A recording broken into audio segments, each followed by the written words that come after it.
Hello everybody, I'm Noah Wyle.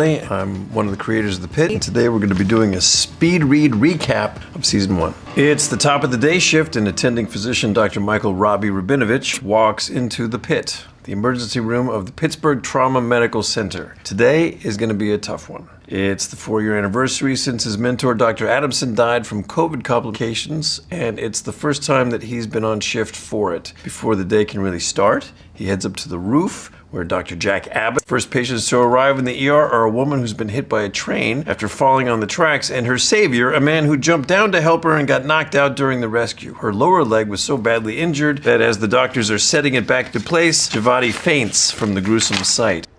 Unfortunately, no one understands the language the patient is speaking until Dr. Collins puts a map in front of her and discovers that she is from Nepal and her name is Manu. The other side of the ER, an elderly gentleman, Mr. Spencer, is brought in from an assisted living facility. He has Alzheimer's. His ankle monitoring cuff goes off, much to the surprise of Javati. New patient Teresa comes into the ER with her teenage son David. She's been vomiting uncontrollably, but turns out she's made herself sick in order to get him to the hospital. At home, she came across a list where he wrote the names of girls at his school that should be eliminated. The team tries to talk to him, but he bolts, and try as he might, Robbie can't catch him. He is still processing the loss and is hesitating on which case to take next. It's obvious he's terrified of losing another, so Dr. Robbie hands him a softball, a patient who simply needs a dose of Mylanta. Dr. Mel starts working on an elderly patient named Ginger, whose adult daughter Rita brought her in after she took a fall. Rita is clearly overwhelmed, and when her mother is ready to be discharged, she's nowhere to be seen. As the hours pass, it's looking more and more like Mel's patient has been abandoned, and it's a prognosis that is very triggering for her, particularly since she's incredibly close with her sister. But in this instance, she does not back down,